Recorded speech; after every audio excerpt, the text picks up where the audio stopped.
I believe on Wednesday we left off with chapter 30 at verse 9, which is where we'll pick up this evening. We were describing the birth of all of Jacob's various kids, and so far what we've seen is most of Leah's kids, and then when Rachel realized that she wasn't having any kids, she gives Jacob her maid as a third wife, and she has 2 kids. In verse 9 it picks up with Leah realizing that she had stopped bearing. It says, when Leah saw that she had stopped bearing, she took her maid Zilpah and gave her to Jacob as a wife. This makes 4 wives now for Jacob. Surprised he lived that long. Well, again, just looking at it from what we had mentioned last week, that prior to all this, Jacob had just been a trickster and a conniving little thief. And if anything we see out of all this, Jacob is basically not even close to being in charge of his own life. Now he's got 4 wives to tell him what to do. And I don't necessarily mean that flippantly. I'm saying that basically he went there looking for a wife, and now he's got 4 of them. See how God blesses? Yeah. 3 out of the 4 were not really by his own choice. The 2 that he started off with can't get along anymore. And so, if anything out of this, Jacob clearly is learning the hard way some lessons about whatever you sow, so shall you reap. But is there a reason that God would make these men so milquetoasty that they couldn't just say, no, we are not doing that? Or is there something in their culture because of the childbearing? no, it wasn't necessarily. That's certainly nothing that God did. Jacob just didn't have the wherewithal to say no. And then look at Abraham, and I just see this repeating, and it's just like nobody said no. That's God's way. I think the situation here is, at that point in history, while we know from Christ's teachings that it was definitely God's intention that a man would only have 1 wife and vice versa. But what we see here is, because of sin and the degradation of morality over the centuries, that the practice of multiple wives had begun. And of course we know that started even before the flood. And it had just become so ingrained in the culture that they just thought that that was acceptable. And I think as far as the men involved in it, I think it was more along the lines of, if he wanted to live, like in this case, Rachel's the one that started it, and that was the wife he actually wanted to begin with, and he knew he was not going to keep her happy unless he acceded to what she was demanding. But every time that they did what they thought was going to make one wife happy, it just compounded the problem. Because now Leah's getting jealous, because now the Bible says that she is no longer bearing children, and so she gives him a 4th wife, which her mate. Now, keep in mind that the timetable on all this is all during the second period of 7 years that Jacob agreed to work for Laban to be able to marry Rachel. Leah so far has had 4 kids. Then we see that Bilhah has had 2. So we've got at least a period of probably I'm guessing maybe around 5, possibly 6 years that we're looking at here when all this occurs. So when it says that Leah stopped bearing children, in order for Leah to have had as many kids as she did have, she had to basically got pregnant immediately, gave birth, and went no more than about 2 or 3 months nursing the one child before she ends up pregnant with another one. I mean, this timeline won't fit unless she had them right back to back with each other. Now, I say that for this reason. When it says that Leah finally realizes that she is no longer bearing children, we tend to think, because of our cultural way of looking at this, oh, it must have been 5 years, 10 years, or whatever. Highly unlikely. It was probably merely a matter of months. But if she was at a point in her life where she was having a baby, 2 or 3 months later, she's pregnant again. Have a baby, 2 or 3 months later, pregnant again. Now she's had her 4th child, and she might have gone 6 months and realized, well, wait a minute, every other time I got pregnant right away, and now I haven't gotten pregnant yet. So this could have just been only a matter of a few months. And in fact, if we try to read into this that she went a few years, the timetable simply doesn't work. She realized within months at most that she wasn't pregnant again. Which, of course, as any of you ladies know, if she's already raising 4 kids, it could have been simply out of nothing more than just plain stress that she might not have gotten pregnant again. But they would have no way of knowing that. I wanted to make a point that, along the lines of what Mary O was talking about, how these milquetoast Hebrew men are all being controlled by the women. Uh-huh. You know, in modern times now, we have the leftist feminists decrying what they perceive as the patriarchy and the horrors of the patriarchy. Mm-hmm. Here you had an actual patriarchy, and yet it was the women who were controlling everything. Uh-huh. So the patriarchy isn't as bad as the feminists are portraying it to be, because they're really going to be in control anyway. Apparently. But I'll let you dig that hole, because I ain't getting in it. Well, God told him to go and populate the land. To do what? Go populate the land. Apparently they're working on it. We'll actually maybe take a look at how that worked out here shortly, but if I have time for it. All right, so anyway, Leah, this is verse 10. Leah's maid Zilpah bore Jacob a son. Then Leah said, how fortunate. So she named him Gad, which of course means fortune. Now, the interesting thing out of this is, again, the same thing we see that happened with Bilhah. Zilpah is the one that gives birth, but notice who gets to name him. Zilpah doesn't get to name her own kid. Leah does. Because Zilpah's she's the slave girl. She's a wife, but she's really just a surrogate wife. She's the wife, but she's a second-class wife. Again, yep. And Leah's maid Zilpah bore Jacob a second son. Then Leah said, happy am I, for women will call me happy. So she named him Asher, which apparently means with happiness. Verse 14, now in the days of wheat harvest, Reuben went and found mandrakes in the field. Now don't forget, Reuben is the oldest one of the bunch. At this point in history, as the oldest, Reuben might have been 6 years old, maybe, on a good day, 5, 6 years old enough to go wandering around out in the field, but he was not farm help yet at this point. Reuben went and found mandrakes in the field and brought them to his mother Leah. Then Rachel said to Leah, please give me some of your son's mandrakes. Now, let me explain the mandrake issue here, and why, as this proceeds, we see that Rachel is bargaining for mandrakes.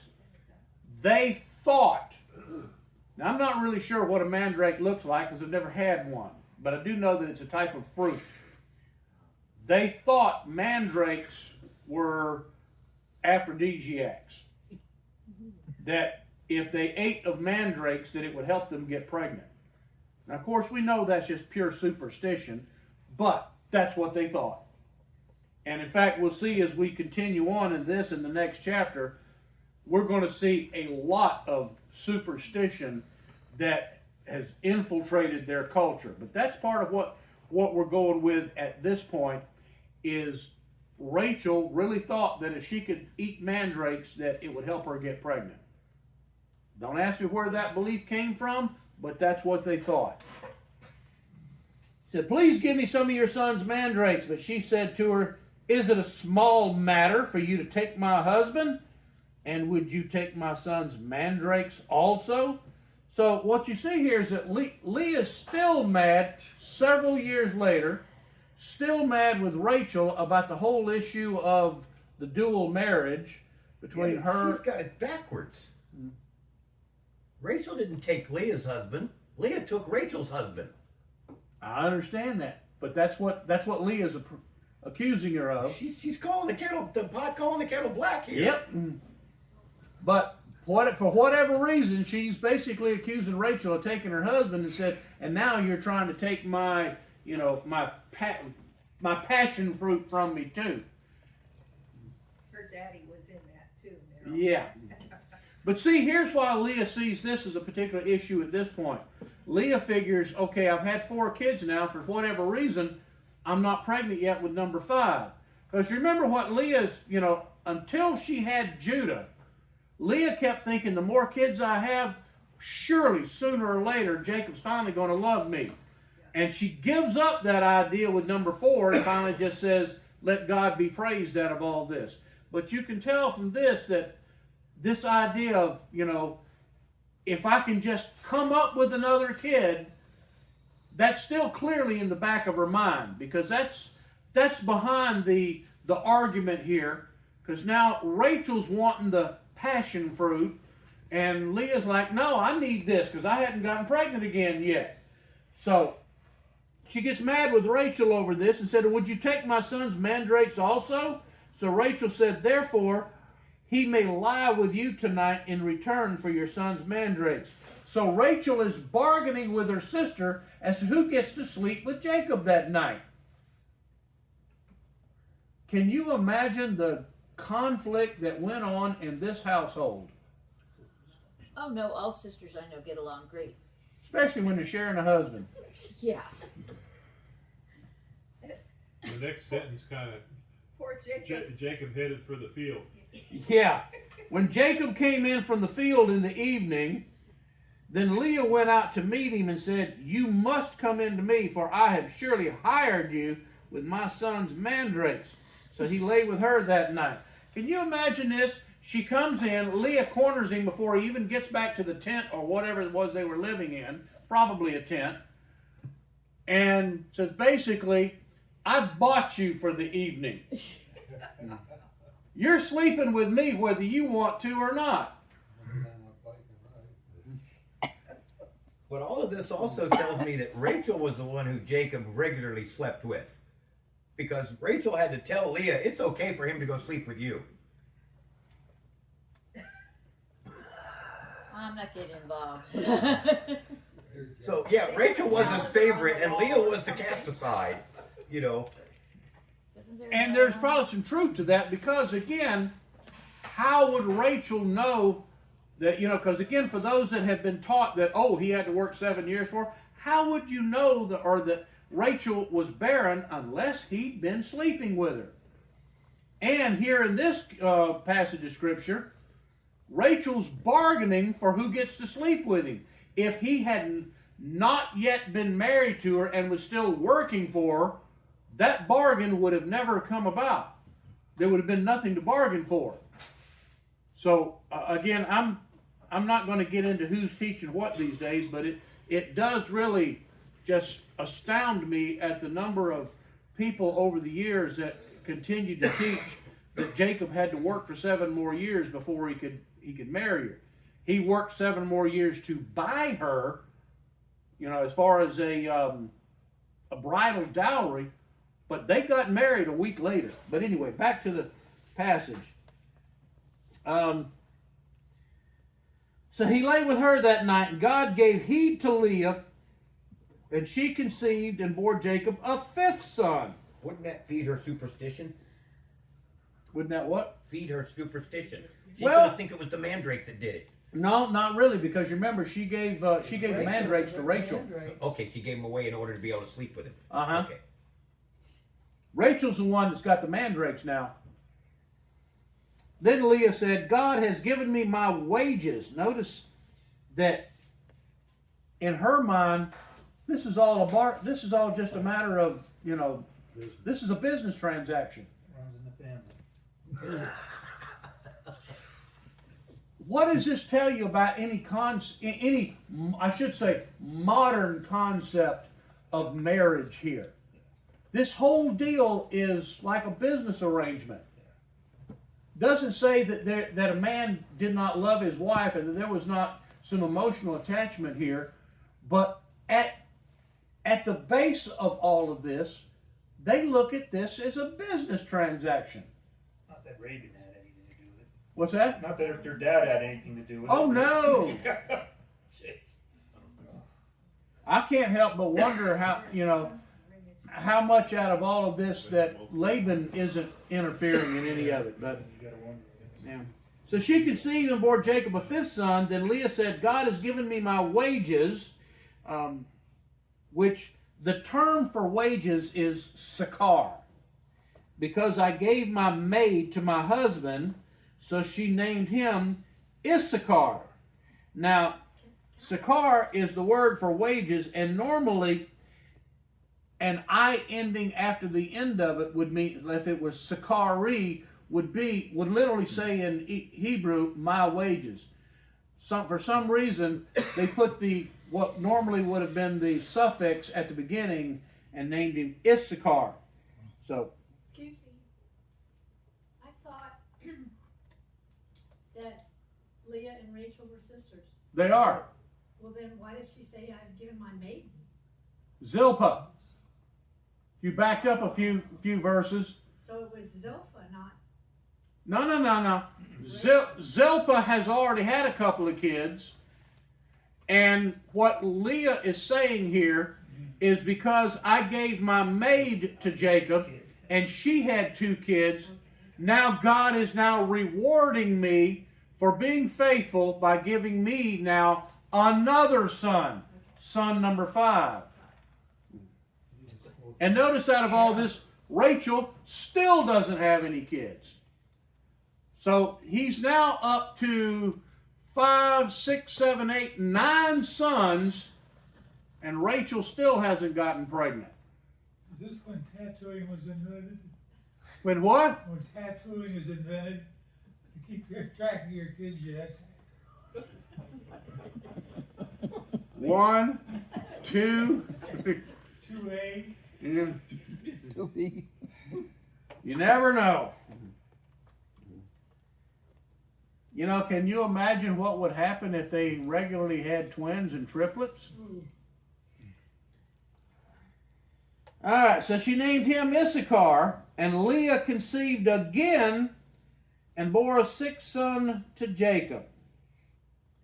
Then Leah said, God has endowed me with a good gift. Now my husband will dwell with me because I have borne him 6 sons. So she named him Zebulun. See, Which- that confirms it. What's that? He's not dwelling with her. Yeah. He's not living with her. He's not sleeping with her. She's got a tent of her own. He sleeps in another tent with Rachel every night. Probably.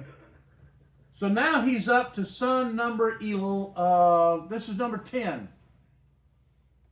Yeah, total of 10 sons so far that he has. 6 of whom have come from Leah. Afterward, she bore a daughter and named her Dinah. So, and by the way, that's the reason we know that in all likelihood there were no other girls, because Moses at this point specifically points out to us of the one daughter that's born. 6 brothers and a little sister. And Leah is probably worn out. And Jacob is probably spending a lot of time hiding out in the field. And afterwards she bore a daughter and named her Dinah. Then God remembered Rachel and gave heed to her and opened her womb. So she conceived and bore a son and said, God has taken away my reproach. And she named him Joseph, saying, may the Lord give me another son. And Joseph literally means to add to me.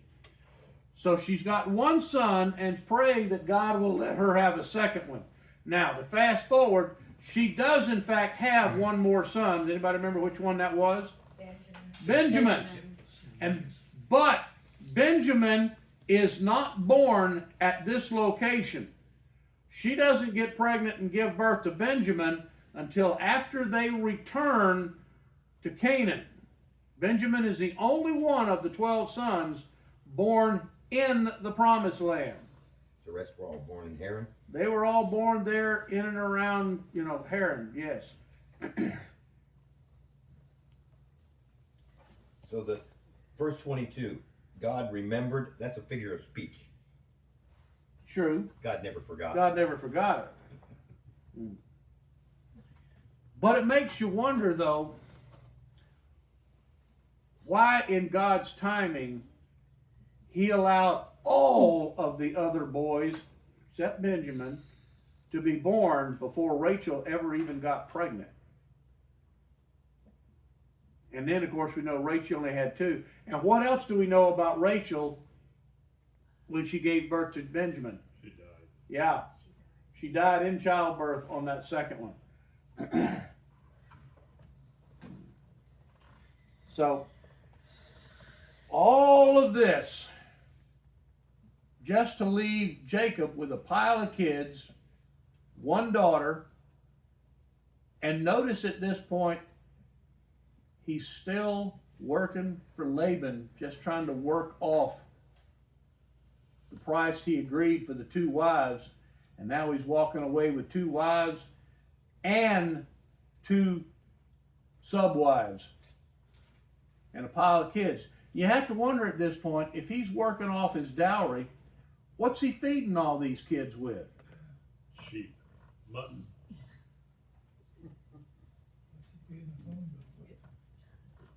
The answer to that question brings us to the next issue, and we're not going to get too deep into that part at this point because of the time. But notice in verse 25 it says, "Now it came about when Rachel had borne Joseph that Jacob said to Laban," now notice this is the first reference we have to Laban several years, "Send me away that I may go to my own place and to my own country. Give me my wives and my children, for whom I have served you, and let me depart, for you yourself know my service, which I've tendered you." We're going to stop there for the evening. Now notice, at this point, now that Joseph is born, he hits up Laban and says, "I'm leaving." What does that tell you about the timeline? It's been at least 7 years. We're at the 7-year point, and he figures enough is enough. I paid you what I owed you. Now I'm out of here. So that tells us at this point we're looking at about 14 years.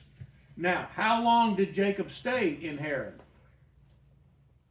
He still had to get the sheep sorted out. We got another 6 years to go. 20 years he He stayed. stayed a total of 20 years. But he hits up Jacob at year 14 when he's paid for his 2 wives and says, "I want my kids, want my wives, and I'm leaving." And Laban, being the wheeler and dealer that he is, manages to wrangle him for another 6 years, which we will see here on Wednesday. Questions this evening?